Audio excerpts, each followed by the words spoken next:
this is about the most indebted period in the history of the world. I never thought I would see so much debt so quickly as we have seen in the last few months. So what we're really talking about is government debt, because no one expects governments to go bankrupt, although we all know that occasionally they do default. We've seen many cases of that, but certainly not the United States or the UK or Spain or France. No one expects any of those countries to default anytime soon. But the way I think about debt is I use the debt to GDP ratio, because debt is not automatically a problem. It may be a problem or it may not be a problem. It all depends on how much income or output you have to service the debt. So just to give a simple example, let's say you have a credit card and you have a $50,000 balance on your credit card. You owe the bank $50,000. Is that a problem? Well, if you make $20,000, it's a big problem. You're probably going to go bankrupt. But if you make $200,000, you could probably, write a check and pay it off. So the answer as to whether the debt is a problem or not can only be thought about in relation to your income. And so I use the debt to GDP ratio. I say, how much debt does a country have? How much debt is outstanding? And how big is their GDP? And when you use that ratio, if you're at, say, 30% or even 40%, that's a comfortable ratio. Yes, you have some debt, but you also have, say, a strong economy and your ability to service the debt by collecting taxes or other sources of revenue is very reasonable, and that debt level is sustainable. But when you get up to 60% happens to be the level under the Maastricht Treaty, where the members of the European Union are not supposed to have debt in excess of 60% of their GDP. Now, many of them do. I'm not saying this is a hard and fast rule, but that's where Angela Merkel gets a little bit upset when you're above 60%. And Spain and France and some other, Italy certainly are above that threshold. But there's another threshold that's important, which is 90%. And 90% comes out of the research of Ken Rogoff and Carmen Reinhart. And what they've shown in developing markets, developed markets throughout the 20th century, recently, in the distant past, no matter where they look, once a country gets above 90% debt to GDP, a couple things happen. Number one, debt is no longer productive. The idea of borrowing is I'll borrow $1.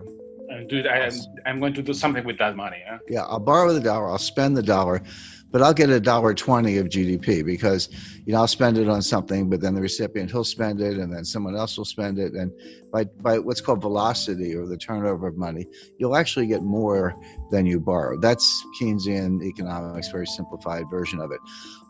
But what Rogoff and Reinhart have shown is once you get past 90%, that's no longer true. You borrow $1 and you spend $1, but you might only get 90 cents or 80 cents of GDP. In other words, you reach a point where you cannot borrow your way out of debt. You cannot borrow your way to get enough productivity to get out of debt. And then you're sort of in a doom loop or a death spiral. Well, I mentioned 30% is comfortable, 60% is a problem in Europe, 90% is this critical threshold. The United States today is at 106%. But we are very rapidly moving to 120%. When you take the additional $5 trillion of new deficit spending that the Congress has approved and put that on top, and bear in mind, the GDP has gone down, right? So your denominator is shrinking, your numerator is going up, which means the fraction is going up, and now the debt is well in excess of 100%. It's actually coming into 120%. So all of a sudden, the United States starts to look like Italy, or for that matter, Lebanon or Japan, which is the highest of all. Now, the modern monetary theorists, MMT, modern monetary theory, whom I completely disagree with. I know a lot of them. I know Stephanie Kelton. She's a big brain. She's one of the thought leaders. She has a new book coming out.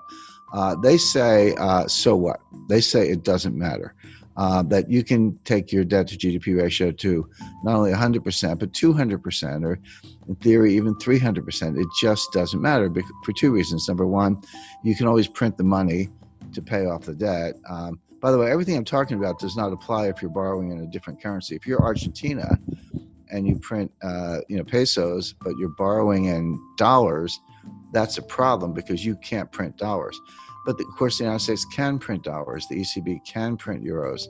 Bank of Japan can print yen. And if that's the currency of your debt, just print up the money. What's the problem? And they have other solutions.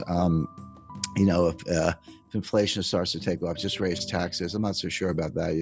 You've borrowed yourself into oblivion. You get inflation, and you think you can tax your way out of it. That doesn't sound like a very good way to go. But the bottom line is that all the countries, starting with the United States, but all the major developed countries, are now in these sky high and rising debt to GDP ratios. Now the question is, what's going to happen next? Interest rates are extremely low. The central banks have made them low. So the debt service is not that great. The debt is huge, but if you're only paying, a fraction of 1%, it's not as if you're incurring a lot of interest expense, which of course adds to the deficit. So that's the first thing. We don't have inflation. People who say that, the money printing that the central banks are doing to buy the debt, which they are, is inflationary. That's not true. That's a kind of gross misunderstanding, comes out of Milton Friedman, et cetera. It's not true.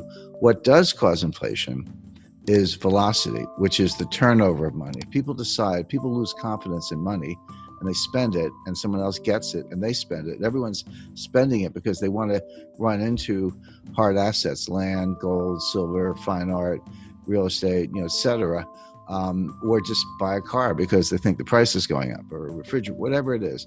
If you get that kind of velocity, inflation can happen very quickly. And we saw this in the late 1970s. So the real warning is not that any of these countries are going to default on their debt. They're not going to default on their debt because they can print the money. The danger is inflation. Now, if you said, do I see inflation right now? Absolutely not. We're going to see deflation, which is a different kind of danger. Deflation causes debt defaults because Japan has been trapped into that for 30 years. Yeah, and Japan's been in a depression, in my view, since 1990. My view, the U.S. has been in a depression since 2007. We're in our second lost decade. Japan's entering their fourth lost decade. But it's as if all the countries in the world are getting more and more like Japan. I had a meeting with Sakakibara-san. He was very famous in the 1980s. He was known as Mr. Yen. He was an assistant finance minister in Japan, but he was called Mr. Yen. But very smart guy, very nice guy. And I confronted him on this. I said, Sakakibara-san, your debt keeps going up and your debt to GDP ratio is sky high and your GDP is kind of flat. And he said, yes, but you're missing one thing. He said, our population is going down, which is true.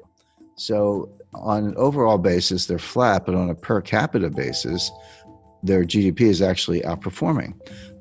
So I said, so the logic of that is that someday there'll be one person left in Japan and she will own the entire country and be the richest person in the world. Well, it's very bad for Argentina, and here's why.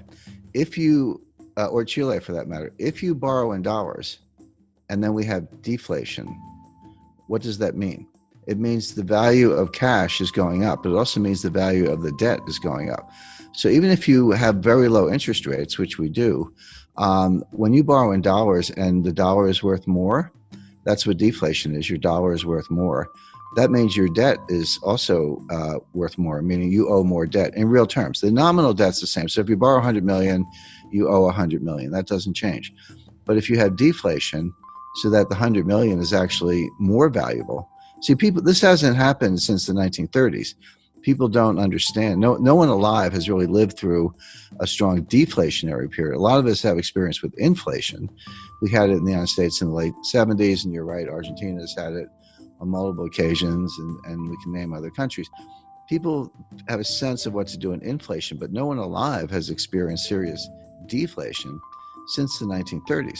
And if you did, you're 95 years old today. So people don't really understand it. But one of the things it does, it makes the real value of debt go up. So in real terms, you owe more money. So if you were in trouble to begin with and you borrowed money to get out of trouble, but the value of the debt goes up, now you owe more money. Now where do you stand? It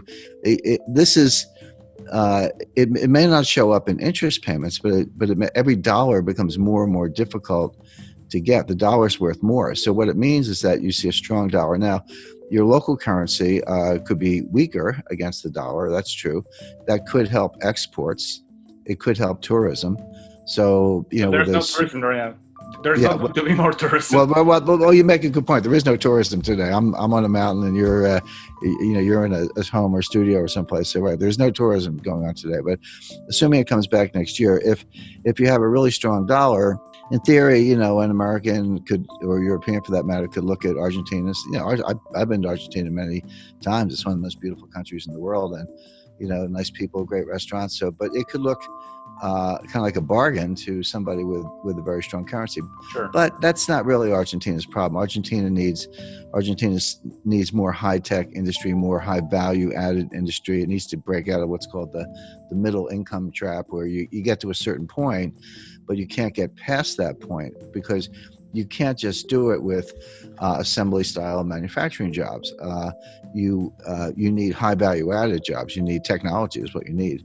And all the developed economies are facing the same issue. That applies to all of Latin America, Chile, Mexico, Colombia. Correct, but it applies to most of Asia as well. This is China's problem. China's not going to continue the kind of growth we've seen over the last 20 years because they've used up that. When I studied development economics in the 1970s in graduate school, and we used to think that the hard part of development economics was getting from low income to middle income. And then we say if you get to middle income, it's a straight path to high income. Turns out that's not true.